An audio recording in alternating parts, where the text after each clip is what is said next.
അൻപുടയോനേ നിൻ വാതിൽ hallelujah hallelujah മുട്ടും നോദ സർനാദം ബാരയ്ക്കുമോർ കുറിയേലൈസോൻ നന്മ നിറഞ്ഞോ നീയൻ്റെ ഹല്ലേലൂയ ഹല്ലേലൂയ തിന്മകളെ നീ ഓർക്കരുതേ ബാരയ്ക്കുമോ കോറിയേലൈസോ. ദൈവസന്നിധിയിൽ നമ്മളെ സമർപ്പിക്കാം. ഈ മധ്യാഹ്നം അനുഗ്രഹത്തിൻ്റെതായി തീരട്ടെ. വലിയ നോയമ്പിൻ്റെ ഈ ദിവസം ഏറ്റവും ദൈവകൃപ കൊണ്ട് നിറയുവാൻ കർത്താവ് നമ്മളെ അനുഗ്രഹിക്കട്ടെ. ഇവിടെ കൂടി വന്നിരിക്കുന്ന എല്ലാ മക്കൾക്ക് വേണ്ടിയും പ്രാർത്ഥിക്കുകയാണ്. നമ്മുടെ എല്ലാ നല്ല ആഗ്രഹങ്ങളെയും ദൈവകരങ്ങളെയും ഫലമേൽപ്പിക്കാം.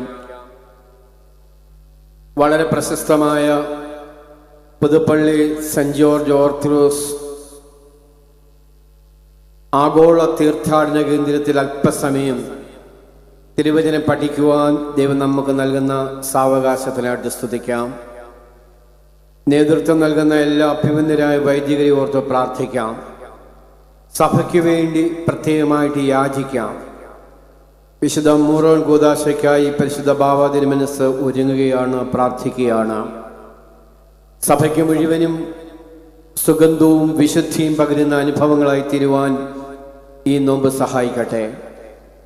നമ്മളൊക്കെ ഈ ദേവാലയത്തിൽ ശാന്തമായിരിക്കുമ്പോൾ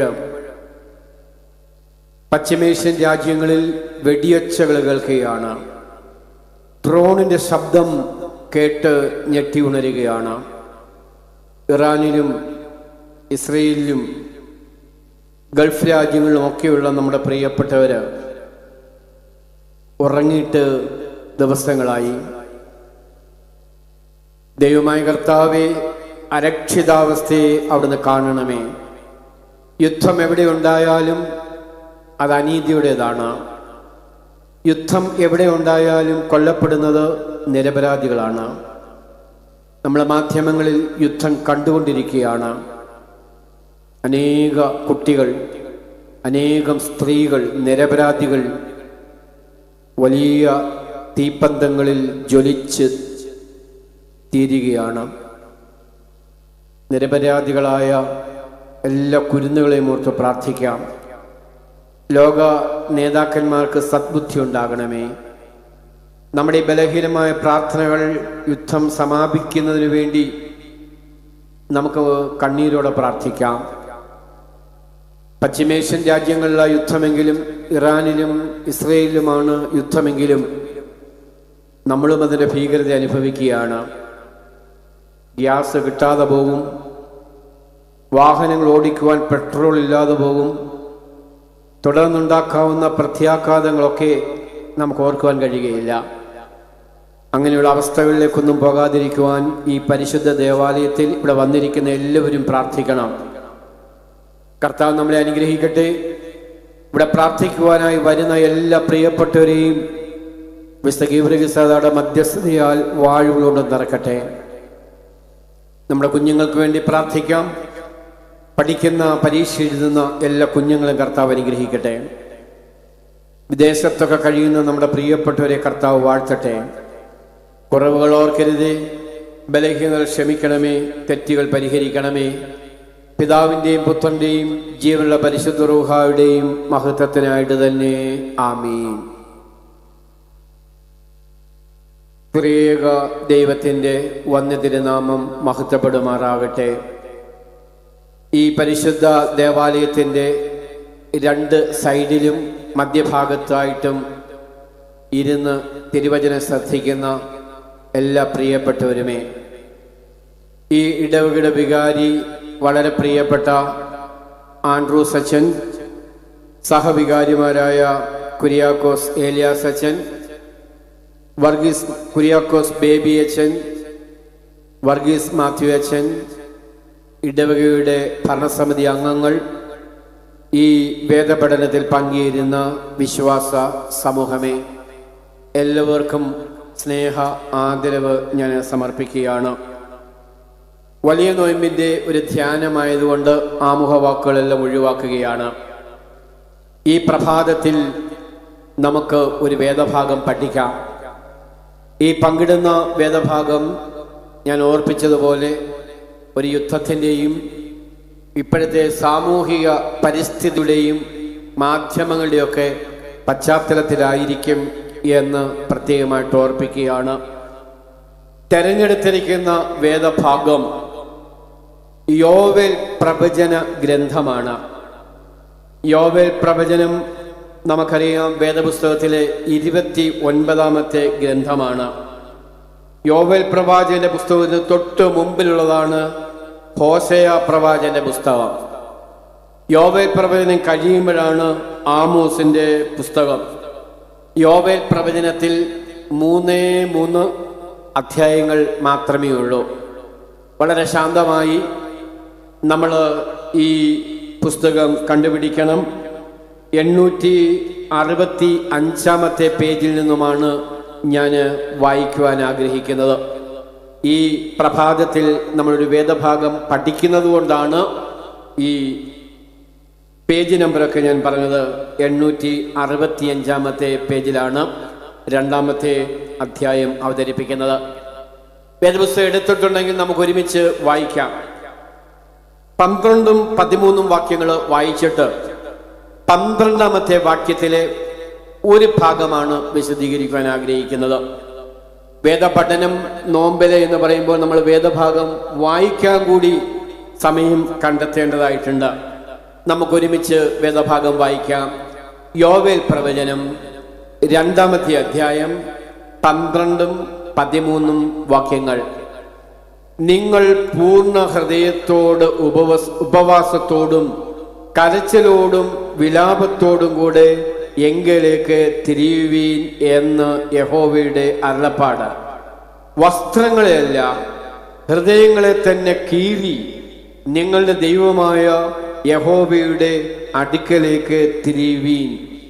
അവൻ കൃപയും കരുണയും ദീർഘക്ഷമയും മഹാദയയും ഉള്ളവനത്രേ. വളരെ മനോഹരമായൊരു വേദഭാഗമാണ്.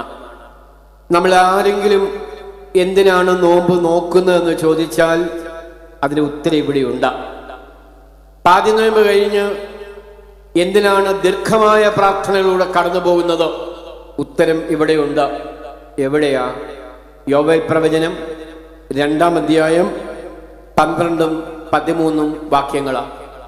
എനിക്ക് വളരെ സന്തോഷം തോന്നി ഈ മഹത്തായ പുതുപ്പള്ളി തീർത്ഥാടന ദേവാലയത്തിലെത്തിയപ്പോൾ. കൃത്യം 10 മണിക്ക് ഇവിടെ പ്രഭാത നമസ്കാരം ആരംഭിച്ചു. കാരണം പ്രാർത്ഥനയിൽ ഞങ്ങൾ ഏറ്റുചൊല്ലി, മനോഹരമായ പാട്ടുകൾ ചൊല്ലി. ഇനിയും ഇത് കഴിയുമ്പോൾ വീണ്ടും പ്രാർത്ഥനയുണ്ട്, കുമ്പിടിയിലുണ്ട്. ഇങ്ങനൊരു നല്ല അനുഭവത്തിൽ കൂടി കടന്നു പോവുകയാണ്. കഴിവുള്ള അത്രയും ആളുകൾ ഈ നോമ്പിൽ പങ്കുചേരുകയും ഒത്താൽ 10 മണിക്ക് തന്നെ വന്ന് ഈ പ്രഭാത പ്രാർത്ഥനയിലൂടി ധ്യാനത്തിലൂടി 40 കുമ്പിടിയിൽ പങ്കുചേരുമ്പോഴാണ് ഈ ധ്യാനയോഗം പൂർണ്ണമാകുന്നത്. യോവേൽ പ്രവചനം 2ാം അധ്യായം 13ാമത്തെ വാക്യമാണ്. അതിലെ ആദ്യ ഭാഗം ഇങ്ങനെയാണ്: വസ്ത്രങ്ങളെയല്ല, ഹൃദയങ്ങളെ തന്നെ കീറി നിങ്ങളുടെ ദൈവമായ യഹോവയുടെ അടുക്കിലേക്ക് വരുവീൻ എന്നാണ് പറയുന്നത്. ഞാൻ ഓർപ്പിച്ചു, ക്രിസ്തുവിന് മുമ്പ് എത്രയോ കാലങ്ങൾക്ക് മുമ്പാണ് ഈ പ്രവചനം ഉണ്ടായത്. ഇത് എഴുതിയതാരാണ്? യോവേൽ എന്ന് പറയുന്ന പ്രവാചകനാണ്. ഈ പുസ്തകത്തിൽ അധികം വാക്യങ്ങളൊന്നുമില്ല. ഞാൻ പറഞ്ഞ എത്ര അധ്യായമുണ്ട്? 3 അധ്യായങ്ങൾ മാത്രമേ ഉള്ളൂ. 3 അധ്യായങ്ങളും 73 വാക്യങ്ങളുമാണ് ഈ പുസ്തകത്തിലുള്ളത്. 3 chapters with 73 verse. 3 അധ്യായങ്ങളും 73 വാക്യങ്ങളുമാണ്. ആ കാലഘട്ടത്തിൽ ഉപവാസം എന്ന് പറയുന്നത് പ്രത്യേകമായിട്ട് അവിടെ പറയുന്നുണ്ട്. അവിടെ കൃത്യമായിട്ട് ഈ അധ്യായങ്ങളൊക്കെ വായിക്കാമെങ്കിൽ അക്കാലത്തെ ഉപവാസം പ്രത്യേകമായിട്ടൊരു പ്രത്യേക രീതിയിലായിരുന്നു. അവര് രട്ടെടുക്കുമായിരുന്നു. അത് വളരെ സിമ്പിളായിട്ട് പറഞ്ഞാൽ, നോമ്പ് കാലത്ത് ഉപവാസ വസ്ത്രങ്ങൾ ധരിക്കുമായിരുന്നു. ഉപവാസത്തിന്റെ പ്രത്യേകമായ വസ്ത്രങ്ങൾ അവർ ധരിക്കുമായിരുന്നു. രണ്ടാമത്, ഈ നോമ്പ് കാലത്ത് അവരിങ്ങനെ വലിയ സങ്കടം വരുമ്പോൾ, ദുഃഖം വരുമ്പോൾ വസ്ത്രം കീറിയിരുന്നു. ഞാനത് വിശദീകരിച്ചോളാം. വസ്ത്രം കീറിയിരുന്നു. മൂന്നാമതായിട്ട്, നോമ്പ് കാലത്ത് അവർ കൂട്ടമായി ഏതെങ്കിലുമൊക്കെ സ്ഥലത്ത് വന്ന് അവർ കരയുകയും പ്രാർത്ഥിക്കുകയും വേദപഠനവും നടത്തുകയും ചെയ്തിരുന്നു. അതിന് പറയുന്ന പേരാണ് സമൂഹ വിലാപം എന്ന് പറയുന്നത്. അപ്പോൾ ആ കാലഘട്ടത്തിൽ നടന്ന 3 സംഭവങ്ങളാണ്. നോമ്പുകാലം എന്ന് പറയുമ്പോൾ അവർ പ്രത്യേകമായ വസ്ത്രങ്ങൾ ധരിച്ച് പ്രാർത്ഥിക്കും. 2, അവർ വസ്ത്രങ്ങൾ അവരുടെ നോമ്പിന്റെ ആധിക്യം കൊണ്ട്, അനുതാപം കൊണ്ട് വസ്ത്രങ്ങൾ കീറിയിരുന്നു. 3, അവരൊരുമിച്ച് ദൈവസന്നിധിയിൽ വന്ന് മാതാപിതാക്കളും കുഞ്ഞുകുട്ടി ആബാലവൃദ്ധജനങ്ങളും വന്ന് പ്രാർത്ഥിച്ചിരുന്നു, സമൂഹ വിലാപം നടത്തിയിരുന്നു. നമുക്കറിയാം, യോഹന്നയുടെ പുസ്തകത്തില് 3-ാം അധ്യായത്തില് സമൂഹ വിലാപം നടത്തുന്നത് നമുക്കറിയാം. കുഞ്ഞും കുട്ടികളും വലിയവരും മുതിർന്നവരും സ്ത്രീകളും പുരുഷന്മാരും സ്വർഗത്തേക്ക് നോക്കി അനുതപിച്ച് നിലവിളിച്ചു. ദൈവം അവരുടെ അടുക്കിലേക്ക് നോക്കി. അതുകൊണ്ട് സമൂഹ വിലാപം നമ്മൾ മനസ്സിലാക്കണം എന്ന് പ്രത്യേകമായിട്ട് ഓർപ്പിക്കുകയാണ്. നീ ഈ വേദഭാഗത്തിലേക്ക് കടക്കുമ്പോൾ അതിൻ്റെ ആന്തരികമായ അർത്ഥങ്ങളിലേക്ക് ഞാൻ കടക്കുകയാണ്. 3 ചെറിയ കാര്യങ്ങൾ പറഞ്ഞ് ഈ ധ്യാനം അവസാനിക്കുകയാണ്. ഞാനിത് പഠിപ്പിക്കുവാനാണ് ആഗ്രഹിക്കുന്നത്. ഈ പ്രസംഗം കഴിയുമ്പോൾ നിങ്ങളൊക്കെ ഈ നോട്ടുകളൊക്കെ കുറിച്ചുകൊണ്ട് പോയി ഏതെങ്കിലും സ്ത്രീ സമാജത്തിലോ പ്രാർത്ഥനാ യോഗത്തിലോ പ്രസംഗിച്ചാൽ എൻ്റെ പ്രസംഗം വിജയിക്കും. അപ്പം നിങ്ങൾ പഠിക്കുക എന്നുള്ളതാണ് എൻ്റെ ഉത്തരവാദിത്വം. ഈ വലിയ ദേവാലയത്തിൽ വന്നൊരു പ്രസംഗം പറഞ്ഞ് തിരിച്ചു പോകുക എന്നുള്ളതല്ല എൻ്റെ ഉത്തരവാദിത്വം. നമ്മൾ ഒരുമിച്ച് ഈ വേദഭാഗം പഠിക്കുക എന്നുള്ളതാണ്. എനിക്ക് വളരെ ആദരവും ഭക്തിയുമുള്ളൊരു ദേവാലയമാണ് ഈ പുതുപ്പള്ളി ദേവാലയം. ഞാൻ ജനിച്ചു വളർന്നത് പന്തളത്താണ്. അതൊരു ഗീവ്രഗിസാദയുടെ നാമത്തിലുള്ള പള്ളിയാണ്. അതുകൊണ്ട് ആ കാലഘട്ടം മുതൽ, ജനിച്ച കാലം മുതൽ കേൾക്കുന്ന ഒരു മഹത്തായ ദേവാലയമാണിത്. വിളിച്ചാലും വിളിച്ചില്ലെങ്കിലും, രാത്രിയിലും പാതിരാത്രിയിലും, ആളില്ലാത്തപ്പോഴും ആളുള്ളപ്പോഴും ഒക്കെ ഇതുവഴി പോയാൽ ഈ ദേവാലയത്തിലെത്തി പ്രാർത്ഥിക്കുന്ന ഒരു പാരമ്പര്യം പണ്ട് മുതൽ എനിക്കുണ്ട്. അത് ആയുഷ്കാലം മുഴുവൻ തുടരണമെന്ന് ആഗ്രഹിക്കുന്ന കൂട്ടത്തിലാണ്. ഈ പ്രഭാതത്തിൽ അല്ലെങ്കിൽ മധ്യാഹ്നത്തിൽ 3 കാര്യങ്ങൾ പങ്കിടുവാനാണ് ആഗ്രഹിക്കുന്നത്. ഞാൻ പറയാൻ പോകുന്നതേ ഉള്ളൂ. ഈ 3 കാര്യങ്ങളും നമ്മൾ വായിച്ച വേദഭാഗത്തുണ്ട്. ആ വേദഭാഗം ഒന്നുകൂടി ഒന്ന് കേട്ടാൽ നിങ്ങളുടെ മനസ്സിലത് വരുമായിരിക്കും. ആ 3 കാര്യങ്ങൾ: വസ്ത്രങ്ങളെയല്ല, ഹൃദയങ്ങളെ തന്നെ കീറി നിങ്ങളുടെ ദൈവമായ യഹോവയുടെ അടുക്കിലേക്ക് വരുവീൻ. ഒന്നാമത് ചിന്തിക്കുവാൻ പോകുന്നത് വസ്ത്രങ്ങളെ കീറണം. വസ്ത്രങ്ങളെ കീറുക. ഇതൊരു പ്രത്യേക അർത്ഥത്തിലാണ് അവിടെ പറയുന്നത്. Rending your garments. വസ്ത്രങ്ങളെ കീറണം. ഈ വസ്ത്രങ്ങളെ കീറുക എന്ന് പറഞ്ഞാൽ ഈ ആദിമകാലത്ത് നമുക്ക്, ഞാൻ പറയുണ്ടായി, it is an act of anger, grief among the Jewish people. യഹൂദന്മാരുടെ ഇടയിൽ വലിയ കോപം വരുമ്പോൾ വസ്ത്രം ഇങ്ങനെ വലിച്ചു കീറും. വലിയ സങ്കടം വരുമ്പോൾ വസ്ത്രം വലിച്ചു കീറും. നമുക്ക് ദേഷ്യം വരുമ്പോൾ നമ്മൾ എന്തൊക്കെയാ ചെയ്യുന്നതെന്ന് ഇപ്പൊ പറയണ്ട. നമുക്ക് സങ്കടം വരുമ്പോൾ നമ്മൾ എന്തൊക്കെ ചെയ്യുമെന്ന് ഓർത്താൽ മതി. യഹൂദന്മാരുടെ പരമ്പരയിൽ, അവരുടെ ജീവിതഘട്ടങ്ങളിൽ ഈ സങ്കടം വരുമ്പോൾ അവരിങ്ങനെ വസ്ത്രങ്ങൾ കീറിയിരുന്നു. അത് പ്രത്യേകമായിട്ട് ഓർത്തിരിക്കണം.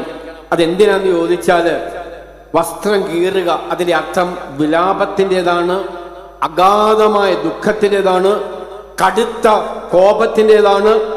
ഇതൊക്കെ അതിൻ്റെ ആന്തരിക അർത്ഥമാണ്. തന്നെയല്ല, ചില സമയങ്ങളിൽ അക്രമാസക്തരാകുമ്പോൾ വസ്ത്രം കീറും, ദേഷ്യം വരുമ്പോൾ വസ്ത്രം കീറും.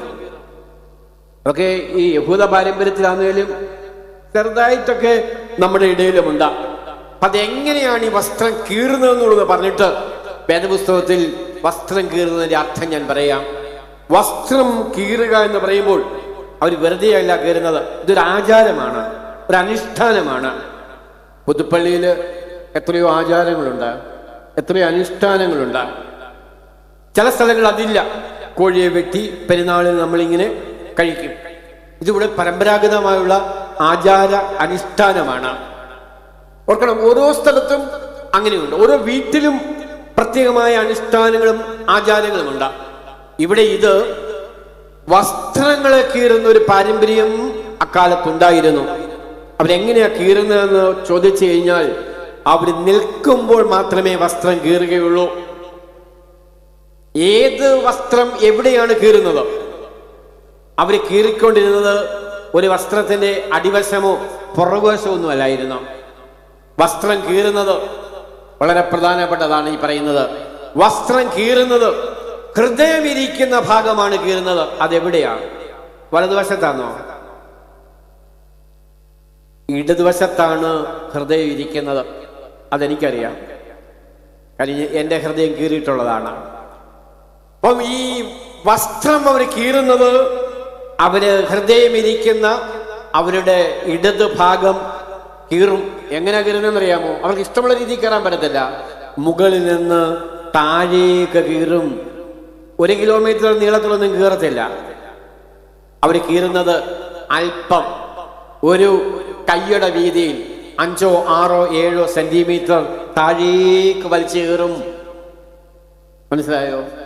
നമ്മളിപ്പൊ ചില അച്ചായന്മാരൊക്കെ ഇങ്ങനെ ജൂബ ഇട്ടിട്ട് ഇങ്ങനെ താഴേക്ക് മടക്കിയിടുന്നത് കാണുമ്പോൾ എനിക്ക് സന്തോഷം വരും. ഓ, ഇത് വേദപുസ്തക അധിഷ്ഠിതമായ ജൂബയാണ്,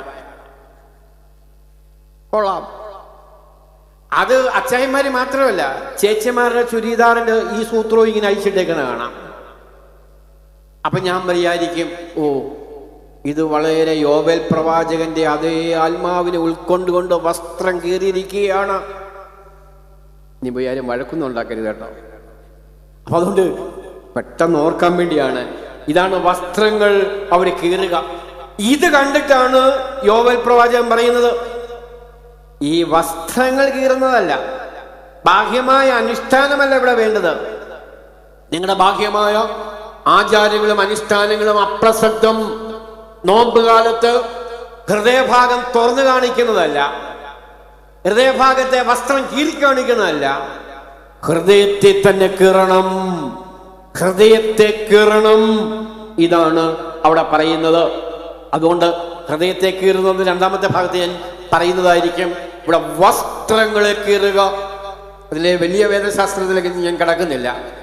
ഈ വസ്ത്രം എന്ന് പറയുന്നത് വളരെ പ്രധാനപ്പെട്ടതാണ്. നമ്മുടെ ഐഡന്റിറ്റിയെ കാണിക്കുന്ന ആ വസ്ത്രം. ഇന്നത്തെ ന്യൂ ജനറേഷൻ കുഞ്ഞുങ്ങളെ നോക്കണം. പണ്ട് ഞാനൊക്കെ സ്കൂളിൽ പഠിക്കുമ്പോൾ 100 രൂപയ്ക്ക് 7 ടീഷർട്ടൊക്കെ മേടിക്കും. ഇന്ന് നിങ്ങൾ മേടിച്ചു കൊടുത്തേ, നമ്മുടെ കുട്ടികൾക്കൊക്കെ ബ്രാൻഡഡ് വസ്ത്രം മാത്രമേ അവർ ധരിക്കത്തുള്ളൂ. അത് നല്ലതാ കേട്ടോ. വെറുതെ ഇങ്ങനെ പൈസ ഒക്കെ ബാങ്കിൽ ഇട്ടിട്ട് വെറുതെ നോക്കിയിരിക്കാനേ പറ്റത്തുള്ളൂ. ബാങ്കിൽ ഇടുന്തോറും സ്വർണത്തിന് വില കൂടിക്കൊണ്ടേയിരിക്കും, ഒരു ചുക്കും നടക്കത്തില്ല. നല്ല വസ്ത്രമൊക്കെ മേടിച്ചിട്ട് ആഘോഷമായിട്ട് ജീവിതത്തെ അങ്ങോട്ട് നയിച്ചാട്ടെ. നമ്മുടെ നല്ല വസ്ത്രം അത് കാണുമ്പോൾ തന്നെ ടിപ്പ് ടോപ്പ്, കൊള്ളാം. അതുകൊണ്ടാണ് പറയുന്നത്, ഈ വസ്ത്രം ഐഡന്റിറ്റിയുടെ ഭാഗമാണ്. It reflect your personality, it reflect your identity, it reflect your culture. നല്ല ജുബായും മുണ്ടൊക്കെ ഇടണമെങ്കിൽ നല്ല കാശ് കൊടുക്കണം. 5000 രൂപ 4000 രൂപ ഒക്കെ വേണം. അങ്ങനെ ആ സിൽക്കിൻ്റെ ആ ജുബൊക്കെ ഇങ്ങോട്ട് നയിക്കുമ്പോൾ, ഓ, നമ്മുടെ പണ്ടൊരു സിനിമാ നടൻ ഉണ്ടായിരുന്നല്ലോ, പിന്നെ അദ്ദേഹം MP ആയി. അപ്പച്ചൻ്റെ പേരെന്തായിരുന്നു? ആ, നിങ്ങളൊക്കെ കൊള്ളാമല്ലോ, യോബേലിനേക്കാളും കൃത്യമായിട്ട് അറിയാം. ഇന്നസെന്റിന്റെ ജൂബ, ഇന്നസെന്റിന്റെ മുണ്ട്, വളരെ ഫേമസ് ആണ്. പക്ഷേ 10,000-15,000 രൂപ കൊടുക്കണം അത് വേണമെങ്കിൽ. അദ്ദേഹത്തിന് കാശുണ്ട്. കാര്യം it reflects the total personality, the identity, the culture. അപ്പൊ അതുകൊണ്ടാണ് ഈ വസ്ത്രം ഞാൻ അവിടെ വിശദീകരിക്കുന്നത്. പക്ഷെ ഈ യഹൂദന്മാർ ഏത് വസ്ത്രമിട്ടാലും ദേഷ്യം വരുമ്പോൾ അവര് ഹൃദയഭാഗം കീറും. നമ്മളൊക്കെ പറയത്തില്ലോ, മരുമകളോടൊക്കെ ഞാൻ പറയത്തില്ല, എന്തുവാടി ഇത് എന്റെ ഹൃദയം കീറിയ ഞാൻ കാണിക്കുന്നത്, എന്നിട്ടും നിനക്ക് മനസ്സിലാവുന്നില്ലല്ലോ. നമുക്ക് ചിരിയും വരണം. നോമ്പ് കാലത്ത് ചിരിക്കാൻ പറ്റുമോ? അതുകൊണ്ട് ഇല്ല. നമ്മുടെ ആന്തരികമായ വേദനകളും ദുഃഖങ്ങളും സങ്കടങ്ങളും ആർത്ത് അലയ്ക്കുന്ന അവസരത്തിൽ യഹൂദന്മാര് തന്റെ വസ്ത്രത്തെ അങ്ങനെ കീറി കാണിക്കും. ഇതായിരുന്നു ആ പാരമ്പര്യം എന്ന് പറയുന്നത്. നോക്കണം, it reflects deep sorrow, repentance, humiliation. ഒത്തിരി അർത്ഥങ്ങളുണ്ട്, അതിലേക്ക് ഞാൻ കടക്കുന്നില്ല. നമ്മുടെ ആന്തരികമായ വേദനകളെയും സങ്കടങ്ങളെയും ഒക്കെ അറിയിക്കുന്നതാണ്. വേദപുസ്തകത്തിൽ വസ്ത്രം കീറുന്ന ഒരു 3-4 സന്ദർഭം നോക്കി നമുക്കതിലേക്ക് കടക്കാം. വസ്ത്രം കീറുന്നതിനെ കുറിച്ച് എന്തെങ്കിലും ഓർമ്മയുണ്ടോ? ചില ഭാഗങ്ങൾ പെട്ടെന്ന് നമ്മൾ വായിക്കുകയാണ്. നമ്മൾ വായിക്കുന്ന വേദഭാഗം എന്ന് പറയുന്നത് അത് കൃത്യമായിട്ട് അവതരിപ്പിക്കുന്നത് ഉൽപ്പത്തി പുസ്തകം 37-ാം അധ്യായത്തിലാണ്. ജോസഫിനെ പൊട്ടക്കിണറ്റിലിടുന്നത്. ഞാനൊക്കെ സൺഡേ സ്കൂളിൽ പഠിക്കുമ്പോൾ അന്നത്തെ ടീച്ചേഴ്സ് പറയും, ജോസഫിനെ എടുത്ത് പൊട്ടക്കിണറ്റിലിട്ടു. പക്ഷെ വേദപുസ്തകത്തിൽ എഴുതിയിരിക്കുന്നത് കുഴിയിലിട്ടെന്നേ ഉള്ളൂ. എന്തായാലും ശരി, കുഴിയിലിട്ടു. ജോസഫിനെ 20 വെള്ളിക്കാശിന് വിറ്റു. മിദ്യാനർക്ക്, കച്ചവടക്കാർക്ക് വിറ്റു. ജോസഫ് മിസ്രൈമിലേക്ക് പോയി. അങ്ങനെ ഇരുന്നപ്പോഴാണ് രൂബേൻ വന്ന് പൊട്ടക്കിണറ്റിലിട്ടിരിക്കുന്ന, അതല്ലത്തില്ല എന്നാലും ഞാൻ അങ്ങ് പറയാ, കാര്യം പണ്ട് പഠിച്ചില്ലയോ. ഇന്നലെ ഈ സാറന്മാരൊക്കെ ഇച്ചിരി കൈ നോക്കി ഇട്ട് പഠിപ്പിക്കുമല്ലോ, കാര്യം ഇത് ഓർത്തിരിക്കാൻ വേണ്ടി. സൺഡേ സ്കൂൾ അധ്യാപകര് ഇപ്പൊ പറഞ്ഞ പിള്ളേരെടുത്ത് തോട്ടിലെറിയും. അപ്പൊ അതുകൊണ്ട് ഈ രൂബേൻ വന്ന് നോക്കിയാണ്. രൂബേൻ വന്ന് കുഴിയിലേക്ക് അല്ലെ കിണറ്റിലേക്ക് നോക്കിയപ്പോൾ എന്തിയേ? ജോസഫ് എന്തിയേ? ജോസഫിനെ കാണുവാനില്ല. അവിടെ പറയുന്നൊരു സംഭവമുണ്ട്. അപ്പോൾ ജോസഫിനെ കാണാനില്ലാഞ്ഞപ്പോൾ രൂബേൻ അതിസങ്കടത്തോടെ തന്റെ വസ്ത്രം കീറി. എന്നിട്ട് അവരെന്ത് ചെയ്തു? ഈ വസ്ത്രം രക്തം പുരട്ടി പിതാവായ, ആരായിരുന്നു പിതാവ്? ആരെ പറഞ്ഞാലും വിരോധമില്ല, യാക്കോബിന്റെ അടുക്കൽ കൊണ്ടുപോയി. അവിടെ പറയുന്നത് എന്തെന്നറിയാമോ? തൊട്ടടുത്ത് പറയുന്നു 34-ാമത്തെ വാക്യം, ഉൽപ്പത്തി 37-34. യാക്കോബ് സങ്കടം കൊണ്ട്, ബാക്കി വായിച്ചേ, വസ്ത്രം കീറി. ഇത്ര ബിബ്ലിക്കലാണെന്നറിയാമോ? സങ്കടം കൊണ്ട് വസ്ത്രം കീറി. രൂബേൻ വസ്ത്രം കീറി, യാക്കോബ് വസ്ത്രം കീറി എന്നുള്ളതാണ്. അതിൻ്റെ ആ കോൺട്രസ്റ്റ് ഒക്കെ വിശദീകരിച്ചാൽ നമ്മളത് ദീർഘമായി പോകും. വീട്ടിൽ പോയി വായിക്കണം കേട്ടോ, വസ്ത്രം കീറുന്ന കാര്യം. ഇയ്യോബിനെ നമുക്കറിയാമല്ലോ. ഇയ്യോബ് എന്നതിന് ഇംഗ്ലീഷ് വാക്ക് എന്തുവാ? ജോബ്. ഇയ്യോബിൽ വസ്ത്രം കീറുന്നൊരു വേദഭാഗമുണ്ട്. അത് അവതരിപ്പിക്കുന്നത് പെട്ടെന്ന് എടുക്കാമെങ്കിൽ നമുക്ക് ഒരുമിച്ച് വായിക്കാം. ഇയ്യോബിന്റെ പുസ്തകം 1-ാമത്തെ അധ്യായം 20-ാമത്തെ വാക്യമാണ്. ഇയ്യോബ് വലിയ ധനാഢ്യനായിരുന്നു, ഒത്തിരി മക്കളൊക്കെ ഉണ്ടായിരുന്നു. എല്ലാം നഷ്ടപ്പെട്ടു. കുഞ്ഞുങ്ങളെ നഷ്ടപ്പെട്ടു, വസ്തുവകൾ നഷ്ടപ്പെട്ടു, ജീവജാലങ്ങൾ പോയി, ജന്തുവർഗങ്ങൾ പോയി. ഇത് ഇയ്യോബ് അറിഞ്ഞ അവസരത്തിൽ വസ്തു നഷ്ടപ്പെട്ടു, മക്കൾ മരിച്ചു എന്ന് അറിഞ്ഞപ്പോൾ ഇയ്യോബ് എഴുന്നേറ്റ് വസ്ത്രം കീറി. ഇയ്യോബ് എഴുന്നേറ്റ് വസ്ത്രം കീറി എന്നിട്ട് പറയുകയാണ്. നമുക്കൊന്ന് വായിക്കാം, 20-ഉം 21-ഉം നമുക്ക് ഒരുമിച്ച് അങ്ങ് വായിക്കാം. ഇയ്യോബ് എഴുന്നേറ്റ് വസ്ത്രം കീറി, തല ചരിച്ച് സാഷ്ടാംഗം വീണു നമസ്കരിച്ചു. പെട്ടെന്ന് താഴെ വീണു, നമസ്കരിച്ചു, സാഷ്ടാംഗം വീണു. ആരെയാ? ദൈവത്തെ ഓർത്ത് ഭൂമിയിലേക്ക് സാഷ്ടാംഗ പ്രണാമം നടത്തി. എന്നിട്ട് പറയുന്നൊരു വേദഭാഗമുണ്ട്. എല്ലാവരും അതിൽ അടി വരച്ചു വെക്കണം. കാര്യം നമുക്ക് ഇഷ്ടമുള്ള വാക്യമൊന്നുമല്ല, പക്ഷേ അത് യാഥാർത്ഥ്യമാകും. നമുക്കൊന്ന് വായിക്കാം. ഇയ്യോബ് കവിണ് വീണ് കരഞ്ഞുകൊണ്ട് സാഷ്ടാംഗ പ്രണാമം നടത്തി. ഇയ്യോബ് പറയുകയാണ്, എല്ലാം നഷ്ടപ്പെട്ടു. മക്കൾ പോയി, സമ്പത്ത് പോയി, സമ്പാദിച്ചത് മുഴുവൻ പോയി. നമുക്കറിയാമല്ലോ ഇറാനിൽ നടക്കുന്ന സംഭവം, ഇസ്രയേലിൽ നടക്കുന്ന സംഭവം, ഗൾഫ് രാജ്യത്തെ സംഭവം. ഒരൊറ്റ ബോംബാണ്, ആയിരങ്ങളെ കൊന്ന് ഒടുക്കുകയാണ്. എല്ലാം നഷ്ടപ്പെട്ടു, സർവ്വതും പോയി. ഉറക്ക വായിക്കാം. ഇയ്യോബ് പറയുകയാണ് 21 വാക്യം, നഗ്നനായി ഞാൻ എൻ്റെ അമ്മയുടെ ഗർഭത്തിൽ നിന്ന് പുറപ്പെട്ടു വന്നു, നഗ്നനായി തന്നെ മടങ്ങിപ്പോവും. യഹോവ തന്നു, യഹോവ എടുത്തു, യഹോവയുടെ നാമം വാഴ്ത്തപ്പെടുമാറാകട്ടെ. എല്ലാ ദിവസവും ഈ നോമ്പ് കാലത്ത് നോക്കണം. യഹോവ തന്നു, യഹോവ എടുത്തു, യഹോവയുടെ നാമം മഹത്വപ്പെടുമാറാകട്ടെ. ഈ യുദ്ധമൊക്കെ കണ്ടുകൊണ്ടിരിക്കുകയാണ്. പണ്ട് ഈ യുദ്ധം വായിക്കുകയാണ്. എൻ്റെ അമ്മോ, ഈ യുദ്ധത്തെക്കുറിച്ച് പഠിച്ച് ഞാൻ ഓർത്തിട്ട് എനിക്ക് ഞെട്ടൽ വരുന്നു. ഒന്നാം സ്വാതന്ത്ര്യ സമരത്തിൻ്റെ കാരണങ്ങൾ എന്തല്ല, ഒന്നാം സ്വാതന്ത്ര്യ സമരത്തിലെ ഫലങ്ങൾ എന്തല്ല. പരീക്ഷയ്ക്ക് അങ്ങനെ ചോദിക്കും. നമ്മൾ എഴുതും രണ്ടാം സ്വാതന്ത്ര്യ സമരത്തിൻ്റെ കാരണം. എന്നാലും സാറ് നമ്മളെ നോക്കി പോട്ടെ 10 മാർക്കും അങ്ങനെയൊക്കെയാണ് ജയിച്ച് നമ്മളിവിടെ വന്നേക്കുന്നത്. എൻ്റെ കാര്യം കേട്ടോ. ഈ യുദ്ധം കാണുന്ന അവസരത്തിൽ ഒരൊറ്റ ബോംബ് സർവ്വതും ഭസ്മമാക്കിയാണ്. പണ്ട് നമ്മൾ ചരിത്ര പുസ്തകത്തിൽ ബോംബും ആക്രമണവും യുദ്ധവും ഒക്കെ വായിച്ചു പഠിക്കുക. ഇപ്പോഴോ കണ്ടുകൊണ്ടിരിക്കുക, തത്സമയം കണ്ടുകൊണ്ടിരിക്കുക. അമേരിക്കയുടെ കൂടെ നമ്മൾ യുദ്ധത്തിൽ പങ്കുചേരുക, ഇസ്രയേലിൻ്റെ കൂടെ നമ്മൾ യുദ്ധത്തിൽ പങ്കുചേരുക, ഇറാന്റെ കൂടെ നമ്മൾ യുദ്ധത്തിൽ പങ്കുചേരുകയാണ്.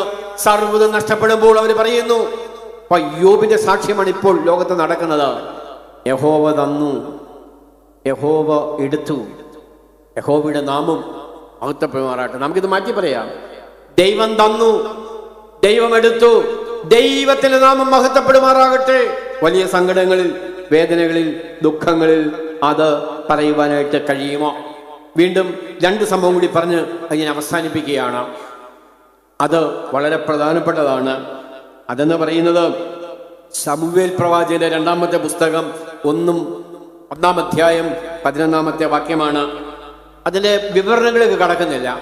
അവിടെ ശൗല് മരിക്കുന്ന സംഭവമാണ് ദാവീദ് അറിയുന്നത്. ശൗല് വലിയ സുന്ദരനും വലിയ ധീരനും ഒക്കെയായിരുന്നു. ശൗല് മരിച്ചതായിട്ട് വന്ന് പറഞ്ഞ സമയത്ത് ദാവീദ് എന്താ ചെയ്യുന്നത്? ഇന്നലെ എടുത്ത് വായിച്ചോ. ദാവീദ് വസ്ത്രം കീറി. ഇത് കണ്ടപ്പോ എന്ത് ചെയ്തു? ആ വാക്യം എടുത്ത് നോക്കുക. ശമൂവേൽ പ്രവചനം 2-ാം അധ്യായം 2-ാം പുസ്തകം 1-ാം അധ്യായം 11-ാമത്തെ വാക്യം. ദാവീദ് ദുഃഖം കൊണ്ട്, വേദന കൊണ്ട്, സങ്കടം കൊണ്ട്, സംഘർഷം കൊണ്ട് വസ്ത്രം കീറിയപ്പോൾ കൂടെയുള്ളവർ എന്ത് ചെയ്തു? അവരും വസ്ത്രം കീറി. കൂടെയുള്ളവരും സങ്കടം കൊണ്ട് വസ്ത്രം കീറി. നമ്മൾ ചില മരണ വീട്ടിലൊക്കെ പോകുമ്പോൾ നല്ല സന്തോഷത്തോടും ആഹ്ലാദത്തോടും വർത്താനമൊക്കെ പറഞ്ഞായിരിക്കും ചാടി അങ്ങോട്ട് ചെല്ലുന്നത്. അവിടെ ചെല്ലുമ്പോഴത്തേന് അന്തരീക്ഷമൊക്കെ വ്യത്യസ്തമാണ്. അവിടെ എല്ലാവരും കൂട്ടക്കരച്ചിലാണ്, പെട്ടെന്നുള്ള മരണമാണ്. നമുക്ക് കരയണമെന്നൊരാഗ്രഹവും ഇല്ല. പക്ഷെ എന്തു ചെയ്യും? നമ്മൾ അറിയാതെ കരഞ്ഞു പോവും. അതുകൊണ്ടാണ് പിതാക്കന്മാർ പറഞ്ഞത്, വിലാപ ഭവനങ്ങളിൽ പോകുന്നത് ഉത്തമമാണ്. നമ്മൾ ഇഷ്ടപ്പെടാതെ കരയാനുള്ളൊരവസരം ഞാൻ അതിലേക്ക് കടക്കുന്നില്ല. അതുകൊണ്ട് ഓർത്തിരിക്കണം, ഇവിടെ ദാവീദ് കരഞ്ഞു, ദാവീദ് വസ്ത്രം കീറി, കൂടെയുള്ളവരും കരഞ്ഞു, കൂടെയുള്ളവരും വസ്ത്രം കീറി. എന്തിനാണ്? സങ്കടം കൊണ്ട്, വേദന കൊണ്ട്, ദുഃഖം കൊണ്ട്. നമ്മുടെയൊക്കെ ജീവിതത്തിൽ സങ്കടം വന്നിട്ടുണ്ടോ? നമ്മുടെയൊക്കെ ജീവിതത്തിൽ ദുഃഖം വന്നിട്ടുണ്ടോ? കഠിനമായ വേദനകൾ, അസ്ഥി പോലും ദ്രവിച്ചു പോകുന്ന വേദന, അതിഭയങ്കരമായ വേദന. എഴുന്നേറ്റ് നിൽക്കാൻ പോലും വയ്യ. നമ്മുടെയൊക്കെ പ്രിയപ്പെട്ടവർ മരിക്കുമ്പോൾ നമുക്ക് എഴുന്നേറ്റ് നിൽക്കാൻ പോകാതെ നമ്മൾ താഴെ പോകും. നമുക്ക് ഓർമ്മയുണ്ട്, നമുക്ക് കണ്ടിട്ടുണ്ട്, ഓർത്തിരിക്കണം. ദുഃഖത്തിൽ വസ്ത്രങ്ങൾ കീറുന്നു. ഇതൊരു ബാഹ്യമായ അനുഷ്ഠാനത്തിന്റെ ഭാഗമാണ്. നമ്മുടെ പ്രിയപ്പെട്ടവരൊക്കെ വീട്ടിൽ മരിക്കുന്ന സമയത്ത് നമുക്ക് കരയാൻ തോന്നിയില്ലേലും നമ്മൾ എന്ത് ചെയ്യും? കരയും. പെട്ടെന്ന് ഞാൻ ഓർക്കുന്നത് കടമനട്ടെ എന്ന് പറഞ്ഞൊരു കവി ഉണ്ടായിരുന്നു. അദ്ദേഹത്തിൻ്റെ ഒരു കവിതയുണ്ട്. ചാക്കാല എന്നാണ് പേര്. ചാക്കാല. രണ്ടുപേരും ഞാൻ പെട്ടെന്നൊന്ന് പറഞ്ഞു കേൾപ്പിക്കാം. അങ്ങേനെ മൂപ്പീന് ചത്തോടി നമ്മളും പോയെന്നറിയേണ്ടേ, നാട്ടുകാർ കൂടുന്ന കാര്യമല്ലേ, നാത്തൂനോടൊത്ത് കരഞ്ഞേക്ക്. വലിയ താല്പര്യമൊന്നുമില്ല, പക്ഷെ നാട്ടുകാരൊക്കെ കൂടുന്ന കാര്യമാണ്. നാത്തൂനോടൊത്ത് കരഞ്ഞേക്ക്. ഇതെന്തോ സംഭവം? ഒരു ബാഹ്യമായ അനുഷ്ഠാനമാണ്. നമ്മുടെ നാട്ടിലൊക്കെ ആരെങ്കിലുമൊക്കെ മരിച്ചാൽ കരഞ്ഞില്ലെങ്കിൽ വലിയ പ്രശ്നമാണ്. അന്ന് വാട്സപ്പിൽ വലിയ കോളായിരിക്കും, ആ മരുമോടെ പാവം അവിടെ നിപ്പ് കണ്ടില്ലയോ, അവളിങ്ങനെ പ്രാർത്ഥിച്ചുകൊണ്ടിരിക്കുന്ന അപ്പച്ചൻ മരിക്കണമെന്ന്. എന്തൊക്കെ നമ്മൾ എഴുതും. അപ്പം അതുകൊണ്ട് ഓർത്തിരിക്കണം, ഇതൊരു അനുഷ്ഠാനമാണ്. ഇതേപോലൊരു അനുഷ്ഠാനമാണ് അവിടെ. ഇതിനെയാണ് യോവേൽ പ്രവാചകൻ വിമർശിക്കുന്നത്. ഒന്നുകൂടി പറഞ്ഞ് ഈ വസ്ത്രങ്ങൾ കീറുന്നതിനെ കുറിച്ച് നിങ്ങൾക്ക് ഒരു അസൈൻമെന്റ് തരാം. ഇവിടെ കുട്ടികളുണ്ടെങ്കിൽ സ്കൂളിൽ നിന്നൊക്കെ പേടിച്ച് ഇങ്ങോട്ട് വന്നത് അസൈൻമെന്റിൽ നിന്ന്. സാധാരണ ഇങ്ങനെ സെമിനാരിയിൽ നമുക്കറിയാത്ത കാര്യങ്ങളിൽ അസൈൻമെന്റ് കൊടുക്കും. പാവം പിടിച്ച പിള്ളേർ പോയി തപ്പി പിടിച്ചോണ്ട് വരും, നമ്മളത് വായിക്കും, നമ്മളത് പ്രസംഗിക്കും. അതുകൊണ്ട് നിങ്ങൾ ഇതൊക്കെ കണ്ടുപിടിച്ച് നമ്മുടെ വികാരി അച്ഛന്മാർക്ക് കൊടുക്കണം. അതുകൊണ്ട് ഒന്നുകൂടി പറയാം, അത് മത്തായിയുടെ സുവിശേഷം 26-ാം അധ്യായം 65-ാമത്തെ വാക്യമാണ്. മത്തായിയുടെ സുവിശേഷം 26-ാം അധ്യായം എന്ന് പറയുമ്പോൾ നമുക്ക് പെട്ടെന്നറിയാം അവിടെ നടക്കുന്ന എന്തുവാ. അവിടെ വിചാരണ നടക്കുകയാണ്. യേശുവിൻ്റെ കഷ്ടാനുഭവമാണ്, പീഡാനുഭവമാണ്, വിചാരണ നടക്കുകയാണ്. ആ സമയത്ത് എന്തെന്നറിയാമോ, വലിയ മഹാപുരോഹിതന്മാര് യേശുവിൻ്റെ ഈ രാജകീയമായ ദൈവികമായ അധികാരത്തെ വിശദീകരിച്ചപ്പോൾ മഹാപുരോഹിതന് ദേഷ്യം വന്നു. തോക്കെടുത്ത് വെടിവെച്ചോ. മഹാപുരോഹിതൻ എന്ത് ചെയ്തു? മഹാപുരോഹിതൻ തൻ്റെ വസ്ത്രം കീറുകയാണ്. ഇത് അപ്പോസ്തല പ്രവർത്തികളുണ്ട്, പല പുസ്തകങ്ങളിലുമുണ്ട്. ആദിമസഭയിൽ വരെയും അതുണ്ടായിരുന്നു. ദേഷ്യം വന്നപ്പോൾ തൻ്റെ വസ്ത്രം കീറുന്നതാണ്. ഞാനതിൻ്റെ ഒരു വിശദീകരണത്തിലേക്ക് കടക്കുകയാണ്. നമ്മളൊക്കെ ഇപ്പോൾ പലപ്പോഴും ചെയ്യുന്നത് ഇങ്ങനെയുള്ള ബാഹ്യമായ അനുഷ്ഠാനങ്ങളിൽ നമ്മൾ ആവൃതരായിത്തീരും. അതിൽ നമ്മൾ വളരെ സാറ്റിസ്ഫൈഡ് ആണ്. നോമ്പെടുക്കും, 40 കൊമ്പിടും, പിന്നീട് കഞ്ഞി കാണാൻ സാധ്യത ഉണ്ടെന്ന് തോന്നുന്നു. കഞ്ഞി കുടിക്കും, ഓ നല്ലതായിരുന്നു, അനുഗ്രഹകരമായിരുന്നു. പക്ഷെ അങ്ങോട്ട് ചെല്ലുമ്പോൾ നാത്തൂനിട്ട് ഒറ്റ പെരുമാറല്, മരുമൊക്കെ വേറൊന്ന്, അയൽവക്കക്കാരിട്ട് വേറൊന്ന്. ബാഹ്യമായ അനുഷ്ഠാനം. ഇതിനെയാണ് യോവേൽ പ്രവാചകൻ വിമർശിക്കുന്നത്. വസ്ത്രങ്ങളെ കീറരുത്, വസ്ത്രങ്ങളെ കീറണം. അതേസമയം ചില ബാഹ്യമായ അനുഷ്ഠാനങ്ങളൊക്കെ വേണം, വേണ്ടെന്നല്ല പറഞ്ഞത്. അതോടൊപ്പം അതിൻ്റെ ആന്തരികമായ അർത്ഥതലങ്ങളിലേക്ക് ഇറങ്ങുവാനായിട്ട് കഴിയണം. അത് വളരെ പ്രധാനപ്പെട്ടതാണ്. ഇന്ന് പലപ്പോഴും നമ്മുടെ ബന്ധങ്ങൾ, കുടുംബ ബന്ധങ്ങൾ, നമ്മുടെ ജീവിതത്തിൻ്റെ ക്രമം ഒക്കെ തകർന്ന് തരിപ്പണമായിക്കൊണ്ടിരിക്കുകയാണ്. അതൊക്കെ സങ്കടകരമാണ്. നമ്മുടെ ഐഡന്റിറ്റി തന്നെ കീറിക്കളയുകയാണ്. ഇന്ന് പലപ്പോഴും നടക്കുന്നത് ഈ വെറുപ്പിൻ്റെ സംസ്കാരമാണ്. നമ്മൾ ജസ്റ്റ് ധ്യാനം എടുത്ത്, നോയമ്പെടുത്ത്, പ്രാർത്ഥനയോടെ വീട്ടിലൊന്നിരുന്നേ, ഏതെങ്കിലും ഒരു ചേച്ചിയുടെ ഫോൺ വന്നാൽ മതി, അന്നത്തെ ദിവസം പോക്കാ. ഇങ്ങോട്ട് പറഞ്ഞു കേൾപ്പിക്കുന്നത് എന്തൊക്കെയാ, അവിടെ പ്രശ്നം, ഇവിടെ പ്രശ്നം, മറ്റേടത്ത് പ്രശ്നം, ഓർമ്മത്ര പ്രശ്നം. ഇത് വെച്ച് നോക്കുമ്പോൾ ഇസ്രയേലിലെയും ഇറാനിലെയും ഒക്കെ പ്രശ്നം വളരെ സിമ്പിളാണ്. അതിലും വലിയ പ്രശ്നമാണ് നമ്മുടെ വീട്ടിൽ നടക്കുന്നത്. ധ്യാനിച്ചാൽ മതി നമ്മുടെ വീട്ടിലെ യുദ്ധം എന്തൊക്കെയാന്നുള്ളതാ. വ്യാജ പ്രതിച്ഛായകളുടെ, അനീതിയുടെ, അസത്യത്തിൻ്റെ, അധാർമികതയുടെ എത്രയോ വസ്ത്രങ്ങളും ധരിച്ചുകൊണ്ടാണ് നമ്മൾ നടക്കുന്നത്. ഈ വസ്ത്രങ്ങളെയൊക്കെ ഒന്ന് കീറണം, ഈ വസ്ത്രങ്ങളെയൊക്കെ ഒന്ന് മാറ്റണം. അതുകൊണ്ടാണ് പറയുന്നത് വസ്ത്രങ്ങളെ കീറുന്നത് ആത്മാർത്ഥതയോടെ ആയിരിക്കണം, ബാഹ്യമായ അനുഷ്ഠാനമല്ല. അത് ആത്മാർത്ഥതയോടെ ആവണം എന്ന് ഓർപ്പിക്കുകയാണ്. വസ്ത്രങ്ങൾ കീറിയവരെ ഓർക്കുന്നുണ്ടോ? ആരൊക്കെയായിരുന്നു? രൂബേൻ വസ്ത്രം കീറി, യാക്കോബ് വസ്ത്രം കീറി, ഇയ്യോബ് വസ്ത്രം കീറി, ദാവീദ് വസ്ത്രം കീറി, മഹാപുരോഹിതൻ വസ്ത്രം കീറി. നിങ്ങൾക്ക് തന്ന ഗ്രഹപാഠം എന്താണ്? വസ്ത്രം കീറിയ വേദപുസ്തകത്തിലെ ആളുകളുടെ ഒരു വലിയ ലിസ്റ്റ് എടുക്കുക എന്നുള്ളതാണ്. സമയമില്ലാത്തതുകൊണ്ട് രണ്ടാമത്തിലേക്ക് കടക്കുകയാണ്. രണ്ടാമത്തെ ആക്ഷൻ എന്താണ്? ഇതെല്ലാം ആക്ഷനാണ്. വസ്ത്രം കീറുക, ഇറ്റ് ഈസ് ആൻ ആക്ഷൻ. രണ്ടാമത്തത് ഹൃദയം കീറുക, റെന്റ് യുവർ ഹാർട്ട്. ഹൃദയങ്ങളെ കീറുക, ഹൃദയത്തെ കീറുക. നോക്കണം, ഹൃദയം എന്ന് പറഞ്ഞാൽ എവിടെയാണ്? പണ്ട് നമുക്ക് അറിയത്തൊന്നുമില്ലായിരുന്നു. ഇപ്പം വളരെ കൃത്യമായിട്ട് നമുക്കറിയാം, ഹൃദയം നമ്മുടെ ഇടത് ഭാഗത്ത് ഇരിപ്പുണ്ടെന്നാണ് പറയുന്നത്. ചിലപ്പോൾ ദേഷ്യമൊക്കെ പറയുമ്പോൾ നമ്മൾ പറയും, എന്തുവാടി നീ, നിനക്കൊരു ഹൃദയമുണ്ടോ?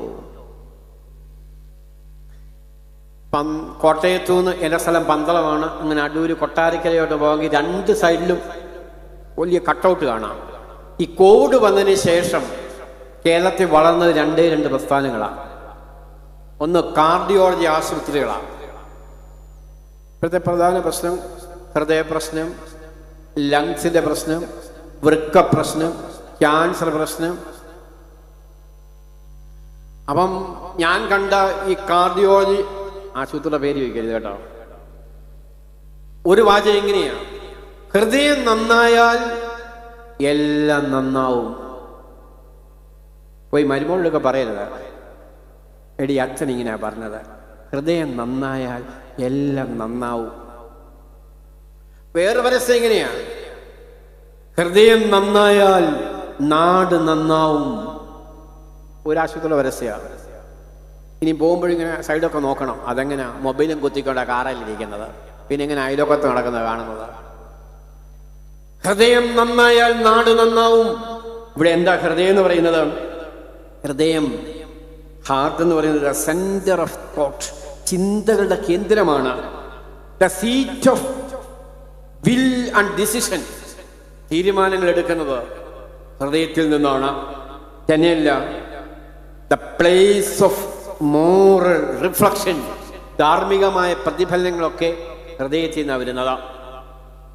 ആ ഹൃദയം വളരെ പ്രധാനപ്പെട്ടതാണ്, ധാർമ്മികമായ ചിന്തകൾ. അതുകൊണ്ട് ഈ ഹൃദയത്തെക്കുറിച്ച് പറയുന്നത് ഹൃദയത്തിൻ്റെ ആരോഗ്യം.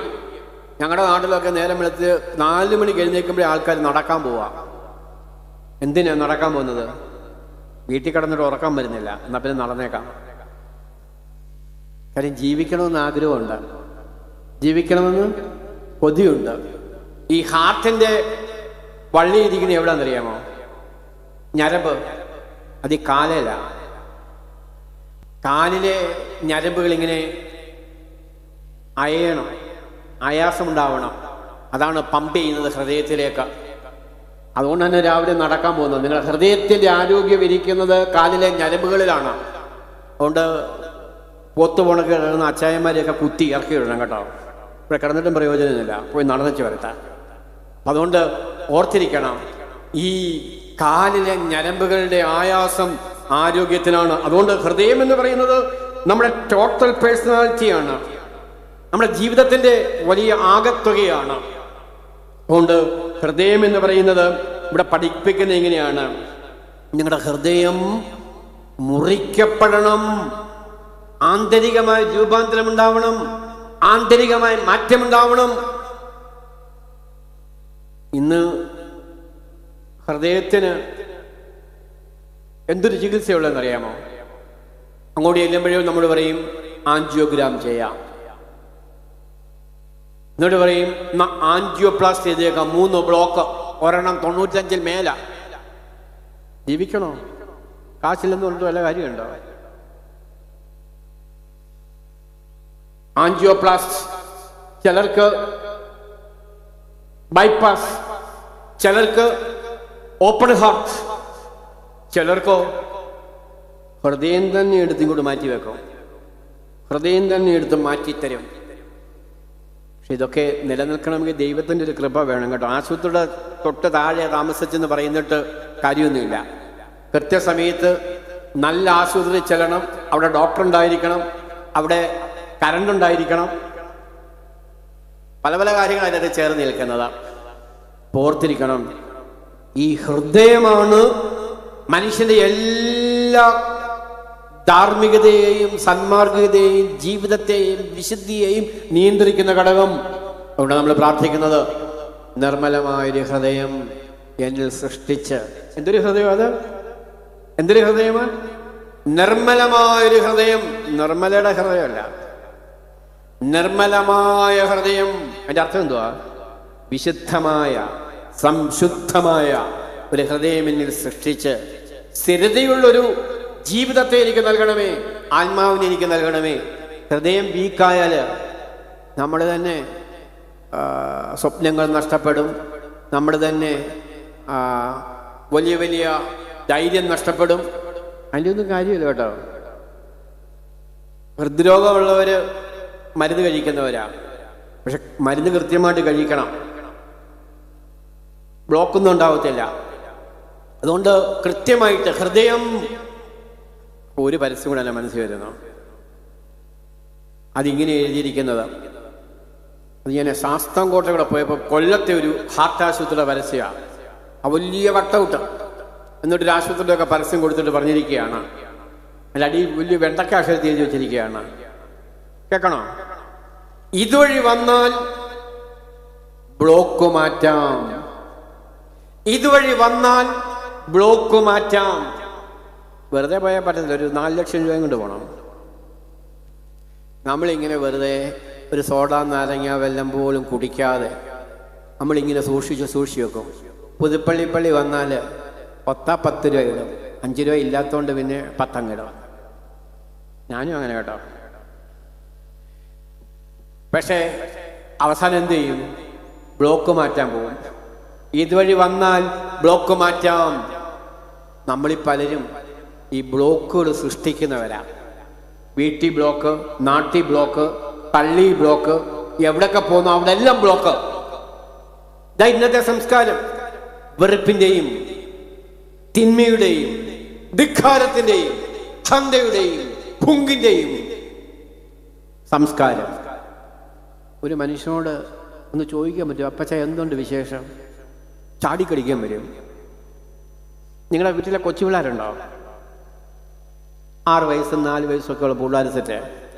അപ്പോൾ വീട്ടിൽ ഇത്തരം പിള്ളേരെ കാണണമെങ്കിൽ നിങ്ങൾ ഒത്തിരി പ്രാവശ്യം മെഴുകുതിരി എത്തിച്ചേക്കണം. ഇവിടെ കല്യാണം കഴിപ്പിക്കുമ്പോൾ നമ്മുടെ കൊച്ചുങ്ങളൊക്കെ ഒന്ന് വിദേശത്ത് പോകും. സൺഡേ സ്കൂളിൽ പിള്ളേരെ കാണണമെങ്കിൽ ദുബായ് പള്ളിയിൽ പോകണം, അല്ലെ കുവൈറ്റ് പള്ളിയിൽ പോകണം. നാട്ടിലൊക്കെ 5-6 രൂപ പിള്ളേർ കാണും. ഈ ജീവിതത്തിൻ്റെ വലിയൊരു സൗഭാഗ്യമായി കൊച്ചുങ്ങളെ കണ്ടുകൊണ്ടിരിക്കുക എന്ന് പറയുന്നത്. ഒരു ഹാർട്ട് പ്രശ്നം ഉണ്ടാവത്തില്ല, ഒരു ബ്ലോക്കും ഉണ്ടാവത്തില്ല. കാര്യം യുവമാരും ഒക്കെ ഇങ്ങോട്ട് 2 ആണായാലും പെണ്ണായാലും കൊള്ള ഇങ്ങോട്ട് വന്ന് നെഞ്ചത്ത് 2 ഇടി അപ്പച്ചൻ്റെ അമ്മച്ചിയുടെ മൂക്കിലൊരു കുത്തം ഉണ്ടായിരുന്ന നല്ല സുന്ദരമായ 2 പല്ല് ദാ കിടക്കുന്നു. അതിൻ്റെ അകത്തൊക്കെ ഒരു വൈകാരികമായ അനുഭവമുണ്ട്, ഒരു സൗന്ദര്യമുണ്ട്, ഒരു ചൈതന്യമുണ്ട്, ഒരു തേജസ്സുണ്ട്, ഒരു വ്യക്തിബന്ധമുണ്ട്. ഈ 2 പല്ല് അമ്മച്ചിയുടെ പോയാലും അവനെ കെട്ടിപ്പിടിച്ചൊരു ഉമ്മ കൊടുക്കും. പിന്നെ കണ്ണാടി പോയി നോക്കുമ്പോഴാണ് ആഹാ. ഹൃദയങ്ങളെ കീറുന്ന അനുഭവം നമ്മൾ ഓർത്തിരിക്കണം. ഹൃദയങ്ങളെ കീറുക, ഇത് വളരെ പ്രധാനപ്പെട്ടതാണ്. ചില വാക്യങ്ങൾ കൂടി ഓർക്കാം, കഥകൾ മാത്രം കേട്ടാൽ പോരായല്ലോ. വേദപുസ്തകത്തിൽ 2 മനുഷ്യർ പ്രാർത്ഥിക്കാൻ പോകുന്നതുണ്ട്. ഭാര്യയും ഭർത്താവുമല്ല പ്രാർത്ഥിക്കാൻ പോയത്. ചുങ്കക്കാരനും പരീശനും പ്രാർത്ഥിക്കാൻ പോയി. ലൂക്കോസിന്റെ സുവിശേഷം 18-ാം അധ്യായം 13-ാമത്തെ വാക്യം. 2 പേരും കൂടി പ്രാർത്ഥിക്കാൻ പോയി. പരീശൻ പ്രാർത്ഥിച്ചത് ഞാൻ പറഞ്ഞു കേൾപ്പിക്കുന്നില്ല, കാര്യം അത് നമ്മൾ പ്രാർത്ഥിച്ചുകൊണ്ടിരിക്കുന്നതാണ്, നമ്മളൊക്കെ അങ്ങനെയാണ് പ്രാർത്ഥിക്കുന്നത്. പക്ഷെ ചുങ്കക്കാരൻ പ്രാർത്ഥിച്ചത് എങ്ങനെയാണെന്ന് അവിടെ പറയുന്നുണ്ട്. ലൂക്കോസിന്റെ സുവിശേഷം 18-ാം അധ്യായം 13-ാമത്തെ വാക്യം. ചുങ്കക്കാരന്റെ പ്രാർത്ഥന, അവൻ ദൂരത്ത് നിന്നു. നമ്മൾ ഈ വേദഭാഗം വായിച്ചുകൊണ്ട് വന്നിട്ട് പുതുപ്പള്ളിപ്പള്ളിയുടെ താഴെ പടിയുടെ താഴെ നിന്നേച്ച് പോകരുത്. അതല്ല എൻ്റെ അർത്ഥം. വേദപുസ്തകത്തിലുണ്ട് ചുങ്കക്കാരൻ ദൂരത്ത് നിന്നു. അതുകൊണ്ട് ഞാൻ കുരിശുമുട്ടി വന്നേച്ചങ്ങ് പോയേക്കാവുന്ന. നമ്മൾ പള്ളിയിലൊക്കെ വരുമ്പോൾ എപ്പോഴും അടുത്ത് വരുന്നത് എങ്ങോട്ടാണ്? കുരിശുമുട്ടിലോട്ടാണോ? ത്രോണോസിന്റെ അടുത്തേക്കാണ് വന്നിരിക്കുന്നത്. അതുകൊണ്ട് ഏറ്റവും അടുത്ത് വന്ന് പ്രാർത്ഥിക്കുകയാണ്. ഏറ്റവും അടുത്ത് വന്ന് പ്രാർത്ഥിക്കുന്നത്. നമ്മൾ ഏറ്റവും അകന്നു പോയി നിന്ന് പ്രാർത്ഥിക്കും, പത്താൽ അങ്ങ് പോയി നിന്ന് പ്രാർത്ഥിക്കും. ചുങ്കക്കാരൻ ദൂരത്ത് നിന്നു ആത്മീയമായി. കാര്യം പാപത്തെക്കുറിച്ച് അവന് ബോധ്യമുണ്ടായി, തെറ്റിനെ കുറിച്ച് അവർക്ക് ബോധ്യമുണ്ടായി. ദൂരത്ത് നിന്നു സ്വർഗത്തിലേക്ക് നോക്കുവാൻ തുനിയാതെ മാറത്തടിച്ചു. അവിടെ ഹൃദയത്തിലേക്ക് ഇങ്ങനെ തട്ടി. ഹൃദയത്തിൽ ഇങ്ങനെ അടിക്കുന്ന വല്ല പ്രാർത്ഥന അറിയാമോ?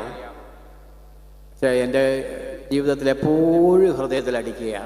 വെറുതെ ആവശ്യമില്ലാതെ വീട്ടിലിരുന്ന് അമ്മമാരൊന്നും വെറുതെ നെഞ്ചത്തൊന്നും ഇടിക്കരുത്. നിങ്ങളുടെ നെഞ്ച് പോയാൽ, നിങ്ങളുടെ ഹൃദയം പോയാൽ മരുമകൾ കൂടെ വരത്തേ ഇല്ല, നിങ്ങൾക്ക് പോയി. വെറുതെ പണിയൊന്നും ഉണ്ടാക്കരുത്, അല്ലെ പിന്നെ അച്ഛന്മാർക്ക് പണിയാവും. ഇവിടെ 4 അച്ഛന്മാരുള്ളതുകൊണ്ട് കുഴപ്പമില്ല. അപ്പം അതുകൊണ്ട് ഈ മാറത്തടിക്കുന്ന അനുഭവം, ആരാ മാറത്തടിച്ചത്? ഈ ചുങ്കക്കാരൻ. കുർബാനയിലുണ്ട്. കാർമികൻ സങ്കടത്തോടെ ഒരു പ്രാർത്ഥന നടത്തുന്നുണ്ട്. എന്തുവാ പ്രാർത്ഥന? കർത്താവേ, എന്നോട് കരുണയുണ്ടാകണമേ, ലോർഡ് മേഴ്സി അപ്പോൺ മീ എന്നിട്ട് ഇങ്ങനെ നെഞ്ചത്തോട്ടടിക്കും.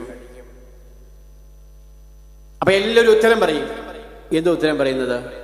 കുറേലായുസോ. അടുത്തിരിക്കുന്നത് എന്തിനാണ് ഈ കുറേലായുസം ചൊല്ലുന്നത്? നമ്മുടെ ആ സമയം ഉണ്ടാവണം. അതിന് ഗ്രീക്കാ. നിങ്ങൾ മലയാളത്തിൽ പറയണമെന്ന് ചോദിച്ചാൽ അങ്ങനെ തന്നെ പറഞ്ഞു. അച്ഛൻ പറഞ്ഞിട്ട് തന്നെ പറഞ്ഞു, കുഴപ്പമൊന്നുമില്ല. ഒന്ന് ഗ്രീക്കും ഒന്ന് മലയാളവുമാണ്. അപ്പം അതുകൊണ്ട് കർത്താവേ, എന്നോട് കരുണയുണ്ടാകണമേ, മാറത്തടിച്ചു. ദൈവമേ, പാപിയായ എന്നോട് കരുണയുണ്ടാകണമേ എന്ന് പറഞ്ഞു. അതുകൊണ്ട് കുർബാനയ്ക്കിടക്ക് കാർമികൻ ദൈവമേ പാപിയായ എന്നോട് കരുണയുണ്ടാകണമേ എന്ന് ചൊല്ലിയാലും കുഴപ്പമൊന്നുമില്ല. സമയം ലാഭിക്കാൻ വേണ്ടി നമ്മൾ പകുതി എഴുതത്തുള്ളൂ. Lord mercy upon me. അതിന്റെ ബാക്കിയുണ്ട്, പാപിയായ എന്നോട് കരുണയുണ്ടാകണമേ. അവൻ പ്രാർത്ഥിച്ചു, കരഞ്ഞു, നിലവിളിച്ചു, നീതീകരിക്കപ്പെട്ടവനായി വീട്ടിലേക്ക് പോയി. ഈ ധ്യാനത്തിൽ വരുമ്പോൾ ഒരു ശകലം കണ്ണുനീര്, ശകലം പ്രാർത്ഥന. നമ്മൾ എങ്ങോട്ടാ തിരിച്ചു പോകുന്നത്? എങ്ങോട്ടാ ഇവിടെ നിന്ന് വന്നവരെല്ലാം തിരിച്ചു പോകുന്നത്? പള്ളിയിലോട്ടാണ് പോന്നേ?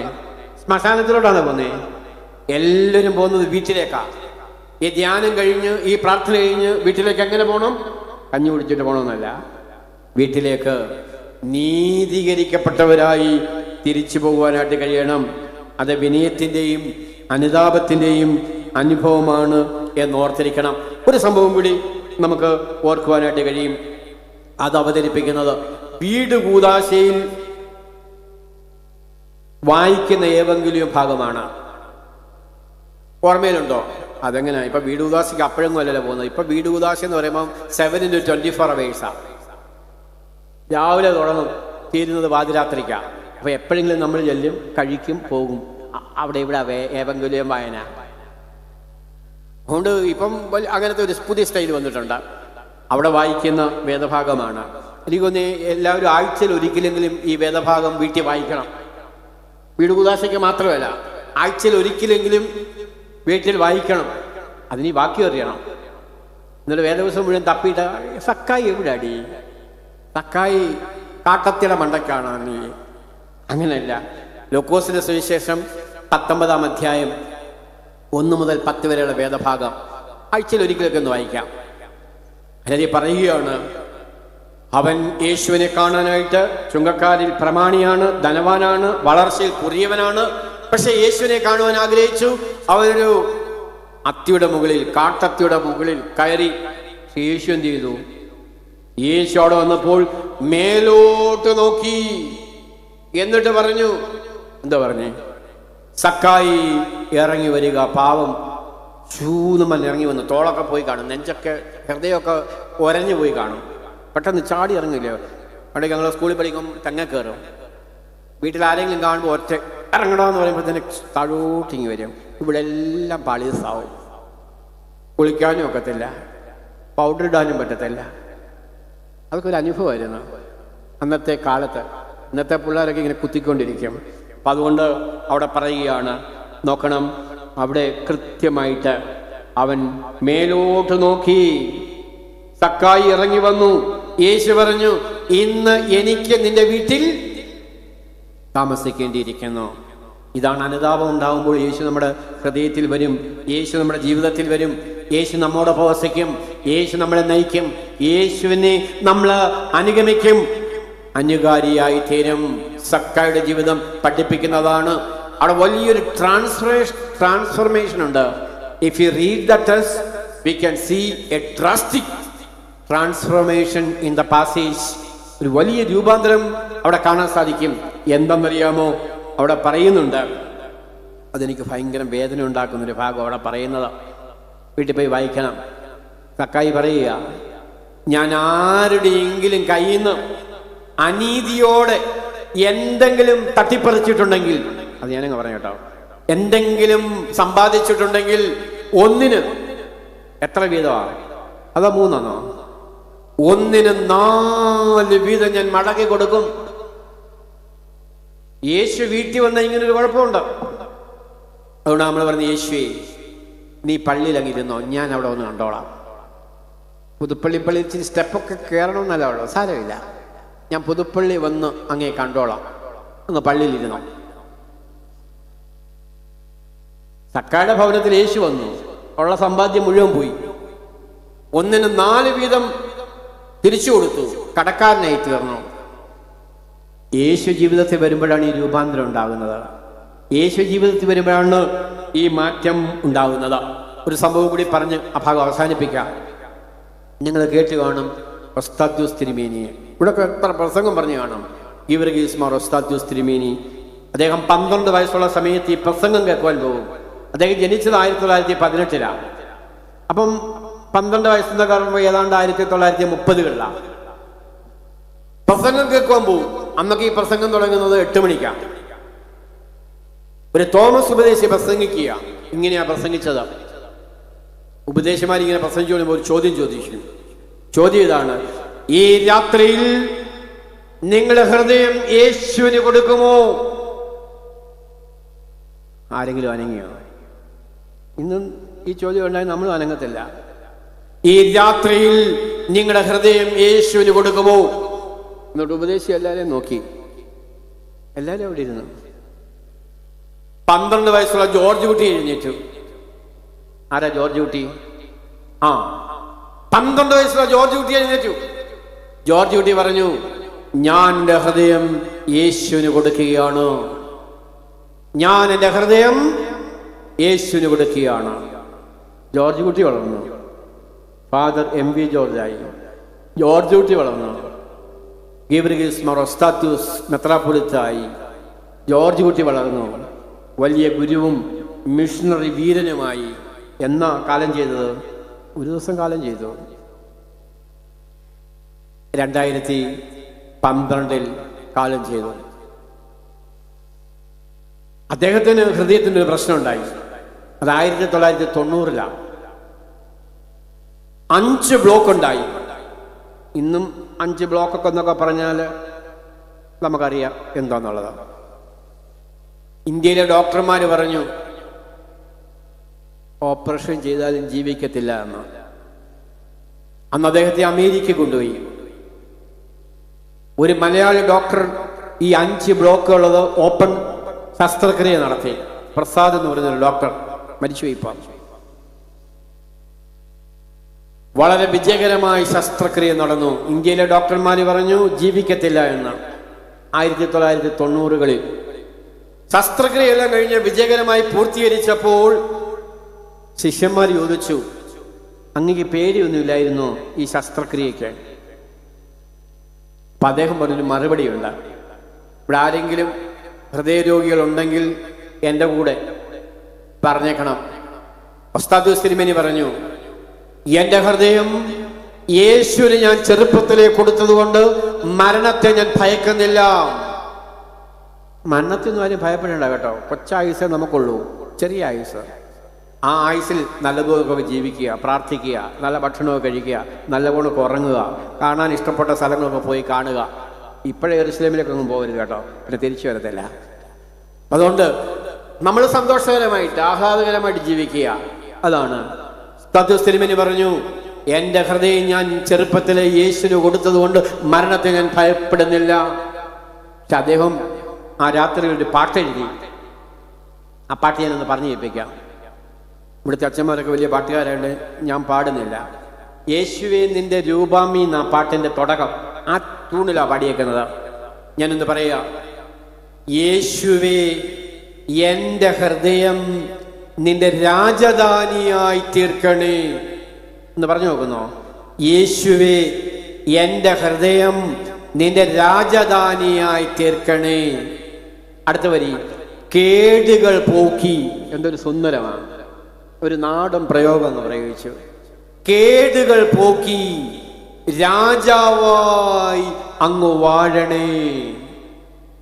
ഇതൊന്ന് പഠിച്ചു വെച്ചേക്കണേ. ഈ ഹാർട്ടിന്റെ മരുന്നൊക്കെ എടുത്ത് വായിലോട്ടിടുമ്പോൾ ഈ പാട്ടൊന്ന് ഓർക്കണം. ഞാനൊരു ഹാർട്ട് രോഗിയാണ്, ഓപ്പറേഷനൊക്കെ കഴിഞ്ഞാണ്. എനിക്ക് പാട്ടറിയാവുന്നതുകൊണ്ട് ഞാൻ ടേബിളിൽ കിടന്നപ്പോൾ ഈ പാട്ട് ഇങ്ങനെ ഓർത്തു. പക്ഷെ അവസാനം വരെ ഒന്നും ഓർത്തില്ല. അപ്പോഴത്തേക്കിന് പോയി, മയങ്ങിപ്പോയി. അപ്പോൾ അതുകൊണ്ട് എന്തെങ്കിലും നമ്മൾ ഈ ടേബിളിൽ കിടക്കേണ്ടി വരും. അത് ഭാഗ്യം ഉണ്ടെങ്കിലേ ടേബിളിൽ കിടക്കാൻ പറ്റത്തുള്ളൂ. അത് വളരെ പ്രധാനപ്പെട്ടതാണ്. കാശുണ്ടെന്ന് പറഞ്ഞാലും ടേബിളിൽ കിടക്കണമെങ്കിൽ ഒരു ഭാഗ്യം ഉണ്ടാവണം. പപ്പരി ഒന്നുകൂടെ ഓർത്തിട്ട് നമുക്ക് ആ ഭാഗം അവസാനിപ്പിക്കാം. യേശുവേ, എൻ്റെ ഹൃദയം നിന്റെ രാജധാനിയായി തീർക്കണേ, കേടുകൾ പോക്കി രാജാവായി അങ്ങ് വാഴണേ. ഈ നോമ്പ് കാലത്ത് എല്ലാവരും പ്രാർത്ഥിക്കണം. നമ്മുടെയൊക്കെ ഹൃദയത്തിൽ ഒരുപാട് കേടുണ്ട്, അറിയത്തില്ലെന്ന് മാത്രമേ ഉള്ളൂ. ഡോക്ടർ പറയും ആൻജിയോഗ്രാം എടുക്കണം. വേണ്ട ഡോക്ടറെ, കുഴപ്പമൊന്നുമില്ല, നമ്മളിങ്ങ് പോരും. നമ്മുടെ ഹൃദയത്തിൽ ഒരുപാട് കേടുകളും ബ്ലോക്കുകളുമുണ്ട്.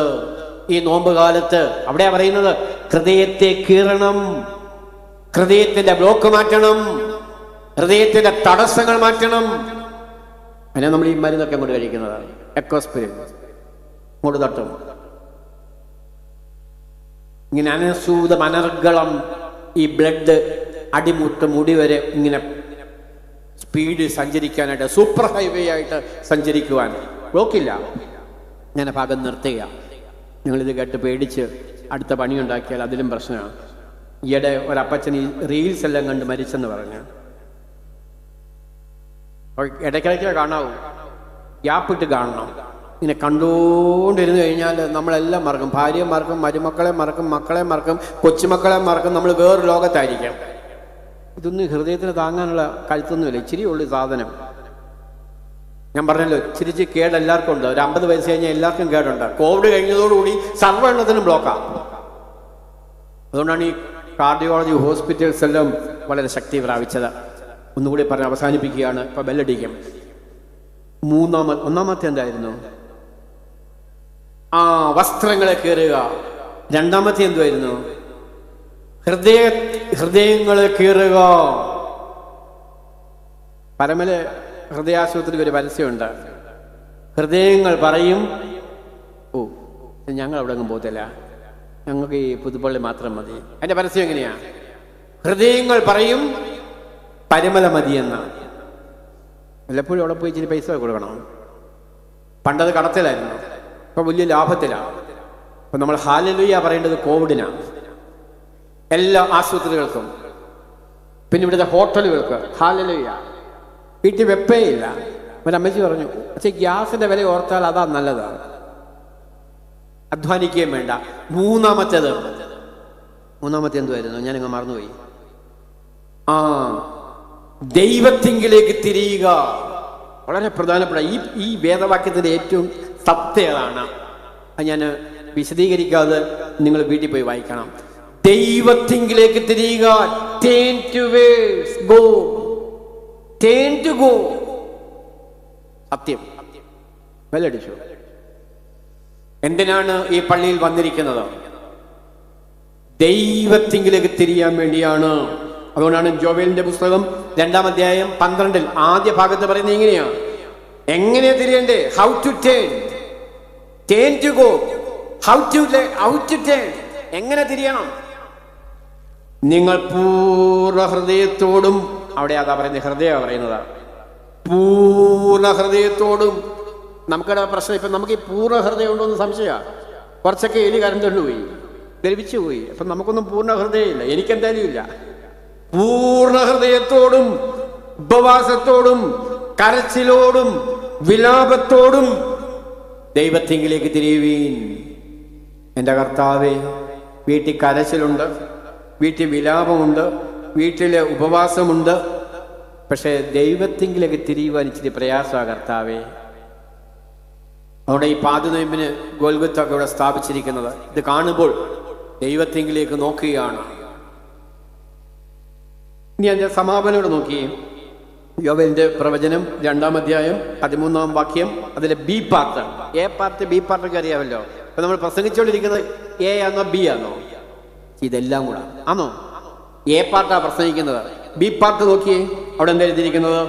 അവൻ കൃപയും കരുണയും ദീർഘക്ഷമയും മഹാദയുള്ളവനാകുന്നു. നമ്മൾ ഒരുപാട് പാവമൊക്കെ ചെയ്തിട്ടുണ്ട്. കഠിൻ ചുമപ്പ, ഒരുപാട് പ്രതിസന്ധിയാണ് നമ്മുടെ പാപങ്ങൾ. പക്ഷേ ദൈവത്തിങ്കിലേക്ക് തിരിയുമ്പോൾ ദൈവം കൃപയുള്ളവനാണ്, ദൈവം കരുണയുള്ളവനാണ്, ദൈവം ദീർഘക്ഷമയുള്ളവനാണ്, ദൈവം മഹാകരുണയുള്ളവനാണ്. അതുകൊണ്ട് ഓർത്തിരിക്കണം, ദൈവത്തിങ്കിലേക്ക് തിരിയുക എന്ന് പറഞ്ഞാൽ രണ്ടർത്ഥമുണ്ട്. നോമ്പ് കാലത്ത് ഈ നോമ്പിന്റെ പ്രാർത്ഥനകളൊക്കെ വായിച്ചു നോക്കണം. ദൈവത്തിങ്കിലേക്ക് തിരിയുക എന്നുള്ള ആഹ്വാനം അതിനകത്തുള്ളതാണ്. പക്ഷെ നമ്മളത് വായിച്ചു നോക്കുമ്പോൾ we can easily identify two perspectives, രണ്ട് ദർശനങ്ങൾ കാണാം. നമ്പർ 1, ടേൺ ടു ഗോ, ദൈവത്തിങ്കിലേക്ക് തിരിയുക. എല്ലാ നമസ്കാരത്തിലും, നോയമ്പിലെ നമസ്കാരത്തിൽ തന്നെ ഞാൻ തന്നെ ഉന്നയിക്കുന്ന ഒരു ചോദ്യമാണ്. നമ്മുടെ ഒരുപാട് പ്രാർത്ഥനാ പുസ്തകമുണ്ട്. ഈ നോമ്പിലെ പ്രാർത്ഥനാ പുസ്തകത്തിൽ മാത്രമേ ഉള്ളൂ അടുത്തത് പറയുന്നത് ടേൺ ടു ഹ്യൂമാനിറ്റി, മനുഷ്യവർഗത്തിലേക്ക് തിരിയുക, സഹോദരനിലേക്ക് തിരിയുക. ഇത് ഈ നോമ്പിലെ പ്രാർത്ഥനകൾക്കകത്ത് മാത്രമേ ഉള്ളൂ. നമ്മൾ ഈ പാട്ടുകളൊക്കെ ചൊല്ലുമ്പോൾ അർത്ഥം അറിഞ്ഞൊന്ന് വായിച്ചേ, ഉറക്കം തൂങ്ങി വായിക്കാതെ. ഹൃദയത്തിൽ കുത്തുകൊള്ളുന്ന പ്രാർത്ഥനകളാണ്. നീ ദൈവത്തിലേക്ക് വരുമ്പോൾ സഹോദരനോട് നിരക്കണം, സഹോദരനോട് ക്ഷമിക്കണം, സഹോദരനോട് പൊറുക്കണം. അപ്പോൾ വിചാരിക്കരുത് ഓ രക്ഷപ്പെട്ടു, സഹോദരിയോടില്ലല്ലോ എന്ന്. അങ്ങനൊന്നുമല്ല. സഹോദരൻ എന്ന് വെച്ചാൽ ഒരു ഇൻക്ലൂസീവ് ടേമാണ്. അത് പറഞ്ഞാൽ പോവും, സമയം പോവും. അഡൽഫോസ് എന്നതാണ് എൻ്റെ ഗ്രീക്ക് പദം. നിങ്ങളൊരു അമേരിക്കയിൽ ഒരു സ്ഥലം കേട്ട് കാണുമല്ലോ. നമുക്ക് സ്വപ്നം അമേരിക്ക മാത്രമാണ്. ഫിലാഡൽഫിയ കേട്ടുണ്ടോ? ഭാഗ്യമുണ്ടെങ്കിൽ മരുമക്കളുടെ കൂടെ അവിടെ പോകാം, പ്രസവം എടുക്കാനെങ്കിലും.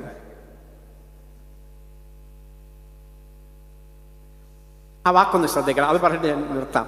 ഫിലാഡൽഫിയ, ഫില എന്നൊരു നല്ല വാക്കാണ്. ഫില. നീ കൊച്ചുങ്ങൾക്ക് പേരിടാനില്ലെങ്കിൽ ഇട്ടോ. ഒരു വീട്ടിൽ പോയപ്പോൾ കുഞ്ഞിൻ്റെ പേരെന്താ? മോൾ എന്നെ നോക്കി പറയാം, അച്ഛൻ ഒരു നല്ല പേര് കിട്ടിയില്ല. അപ്പൊ ഇതൊക്കെ നേരത്തെ എഴുതി വെക്കണം കേട്ടോ, ഇടാനായിട്ട് ഒരു 10 പേര് എഴുതി വെച്ചേക്കാം. ഫില നല്ല പേരാ, ഫില. ലവ് എന്നാണ് അർത്ഥം. ഫില, ലവ്. അഡൽഫിയ, ബ്രദർ എന്നാണ്. ഫിലാഡൽഫിയ എന്ന വാക്കിന്റെ അർത്ഥം എന്നറിയാമോ? ബ്രദർലി ലവ്, സഹോദര്യ സ്നേഹം എന്നാണ്. അപ്പൊ നിങ്ങൾ നമ്മുടെ വീട്ടുപേരിന്റെ സൈഡിലൊക്കെ ഇങ്ങനെ ഫിലാഡൽഫിയ എന്ന് എഴുതാം. കോട്ടയത്തൊരു ചർച്ചിന്റെ പേര് ചർച്ച് ഓഫ് ഫിലാഡൽഫിയ. അകത്തോട്ട് ചെല്ലണം, ഫിലാഡൽഫിയ ആണോ ഇറാനാണോ എന്നുള്ളത്. സാഹോദര്യ സ്നേഹം എന്ന വാക്കിന്റെ അർത്ഥം. അമേരിക്കയുടെ ആദ്യത്തെ തലസ്ഥാനമാണ് ഫിലാഡൽഫിയ. പിന്നിപ്പോൾ അത് അടത്തിക്കൊണ്ടുപോയി, ഇപ്പൊ വാഷിങ്ടനാണ്. പിന്നെ അതിന് മുമ്പ് അത് ന്യൂയോർക്കിലായിരുന്നു. ഓർത്തിരിക്കുക, സാഹോദര്യ സ്നേഹം. വേണമെങ്കിൽ നമുക്ക് ഈ പുതുപ്പള്ളിക്ക് ഒരു ബ്രാക്കറ്റ് കൊടുക്കാം, തീർത്ഥാടന കേന്ദ്രം എന്നൊക്കെ പറഞ്ഞതിൻ്റെ പാരിഷ് ഓഫ് ഫിലാഡൽഫിയ. സാഹോദര്യ സ്നേഹത്തിന്റെ ഇടമാണ്. ആണോ? വരണം പൊതുയോഗത്തിലോട്ടാണ്. നല്ല ക്രിയേറ്റീവ് ആയിരിക്കണം നമ്മൾ പൊതുയോഗമൊക്കെ, മിട്ടുമിട്ടുക്കലായിരിക്കണം. സ്ത്രീകളും പുരുഷന്മാരും ഒക്കെ ഇതിനകത്ത് ഉണ്ടാവണം. അപ്പം അതുകൊണ്ട് ഒരു പ്രാർത്ഥനയോടെ ചൊല്ലി അവസാനിപ്പിച്ചേക്കാം. കഞ്ഞിയൊക്കെ ഉണ്ടല്ലോ, ആ പ്രാർത്ഥന ഞാൻ എഴുതിക്കൊണ്ട് വന്നിട്ടുണ്ട്, എനിക്ക് കണ്ണു കാണാൻ മതിയാത്തതുകൊണ്ട്. അത് ഈ ബുധനാഴ്ച പ്രഭാതമാണ്, നിങ്ങളിന്ന് എഴുതി വെച്ചേക്കണം. ബുധനാഴ്ച പ്രഭാതം, ബോസു 167-ാമത്തെ പേജ് നമ്മുടെ പുസ്തകത്തിനകത്ത്. അത് വലിയ നോയമ്പിൻ്റെ പുസ്തകത്തിൻ്റെ 167-ാമത്തെ പേജാണ്. നമ്മുടെ വീട്ടിൽ ഇരിക്കുന്ന പുസ്തകത്തിൻ്റെ 167-ാമത്തെ പേജല്ല. എന്നിട്ട് പറയരുത് അച്ഛൻ തെറ്റിച്ചാ പറഞ്ഞതെന്ന്. വലിയ നോയമ്പിൻ്റെ പ്രഭാത പ്രാർത്ഥന ബുധനാഴ്ച ബോസു 167. ഞാൻ ഒന്ന് വായിക്കുകയാണ്, ധ്യാനിച്ചാൽ മതി. അതിങ്ങനെയാണ് ആ പ്രാർത്ഥന. നിന്റെ അയൽക്കാരനോട് നീ കരുണ കാണിക്കുന്നില്ലെങ്കിൽ നീ നോമ്പ് നോൽക്കുന്നത് എന്തിന്? നന്നായി, എന്നാ നിർത്തിയേക്കാം, 15 നിന്റെ അയൽക്കാരനോട് നീ കരുണ കാണിക്കുന്നില്ലെങ്കിൽ നീ നോമ്പ് നോൽക്കുന്നത് എന്തിന്? അടുത്ത വരി, കരുണ കാണിക്കുക എന്നുള്ളതാകുന്നു കർത്താവ് തെരഞ്ഞെടുത്തിട്ടുള്ള നോമ്പ്. മനസ്സിലായോ? അടുത്തത്, അല്ലയോ ധനവാനെ ഈ ലോകത്തിൽ നീ കാരുണ്യം സമ്പാദിക്കുക. ഈ ലോകത്ത് സമ്പാദിക്കാൻ ഒന്നേ ഉള്ളൂ, സ്വർണവും വെള്ളിയും വസ്തുവകളൊന്നുമല്ല, മക്കളെയുമല്ല. ഒക്കെ ഇരിക്കട്ടെ, കുഴപ്പമില്ല. അല്ലയോ ധനവാനി, ഈ ലോകത്തിൽ നീ കാരുണ്യം സമ്പാദിക്കുക. അടുത്ത വരി കുറെ കൂടെ നല്ലതാ. അല്ലയോ ദരിദ്ര, ദാനം ചെയ്യുന്നവനെതിരായി പിറുപിറുക്കാതിരിക്കുവാൻ സൂക്ഷിച്ചുകൊള്ളുക. നമ്മൾ വല്ല ഒരു 500 രൂപ കൊടുക്കാന്ന് വിചാരിച്ചാൽ കൊടുത്തു കഴിയുമ്പോൾ 2 ചീത്ത. ഞങ്ങൾ അച്ഛന്മാരൊക്കെ എന്നും വേണ്ടിയാണ് കേൾക്കുന്നത്. പാടുപെട്ട് കമ്മിറ്റിക്കാരോട് വഴക്കുണ്ടാക്കിയിട്ടാ നമ്മളിതൊക്കെ സംഘടിപ്പിക്കുന്നത്. കൊടുത്തു കഴിയുമ്പോൾ അല്ലയോ ദരിദ്ര, ദാനം ചെയ്യുന്നവന് എതിരായി പിറുപിറുക്കാതിരിക്കുക. കൊള്ളാമോ? നമ്മുടെ പുസ്തകത്തിൽ കിടക്കുന്നതാ. പ്രാർത്ഥിച്ചു കഴിഞ്ഞതേ ഉള്ളൂ. ഇനി അടുത്ത ബുധനാഴ്ച പ്രാർത്ഥിക്കാം. അടുത്ത ബുധനാഴ്ചത്തേക്ക് വേണ്ടി നമ്മളെല്ലാവരും ഒരുങ്ങിയിരിക്കുക. നെക്സ്റ്റ് വെനസ്ഡേ അതതിനകത്ത് ഉണ്ടോ എന്ന് നോക്കാനായിട്ട് ഒരു പ്രാർത്ഥനയോടെ പറഞ്ഞ് അവസാനിപ്പിക്കാം. അത് തിങ്കളാഴ്ച പ്രഭാതത്തിലെയാണ്. ഇപ്പം നോമ്പിൻ്റെ പ്രാർത്ഥന ഇപ്പം 3 ക്രമം കൂടെ നടത്തുമ്പോൾ തീരും. പിന്നെ തിങ്കളാഴ്ചയുള്ളൂ. തിങ്കളാഴ്ച പ്രഭാതത്തിലാണ്. അതുകൂടി പറഞ്ഞ് പ്രസംഗം അവസാനിപ്പിക്കുകയാണ്. നിങ്ങളെല്ലാവരും ഇങ്ങനെ കേൾക്കാൻ ഇങ്ങനെ കാര്യക്ഷമമായിട്ടിരിക്കുന്നതുകൊണ്ടാണ് ഇച്ചിരി കൂടി പോകുന്നത്. അത് പറഞ്ഞ് അവസാനിപ്പിക്കാം. കാര്യം അടുത്ത വർഷം പ്രസംഗിക്കണമല്ലോ. നോമ്പ് നല്ലതാകുന്നു. അതൊക്കെ നമുക്ക് നല്ല നല്ല പ്രതീക്ഷകളുണ്ടാവണം. അത് ഹാർട്ട് പ്രോബ്ലം എന്ന് പറഞ്ഞാൽ അവിടെ ഇരുന്നിട്ട് കാര്യമൊന്നുമില്ല. ഭാര്യ പോലും ഒന്നും ചെയ്യത്തില്ല, അവിടെ ഇരിക്കാൻ പറയും. ഇവിടെ നമ്മൾ വല്ലതും ജീവിക്കണമെങ്കിൽ നമ്മൾ ചെയ്യുക. നല്ല പ്രതീക്ഷകളൊക്കെ ഇങ്ങനെ സ്വപ്നങ്ങളൊക്കെ സ്വരുക്കൂട്ടി ദൈവത്തിനെ മഹത്വപ്പെടുത്തി ഇങ്ങനെ ജീവിക്കുക. ബുധനാഴ്ച പ്രഭാതത്തെ പ്രാർത്ഥന കേൾക്കാം. നോമ്പ് നല്ലതാകുന്നു. സ്നേഹം കൂടാതെ ഒരുത്തൻ നോമ്പ് നോക്കുന്നുവെങ്കിൽ അവൻ്റെ വ്രതത്തിന് യാതൊരു വിശേഷതയുമില്ല.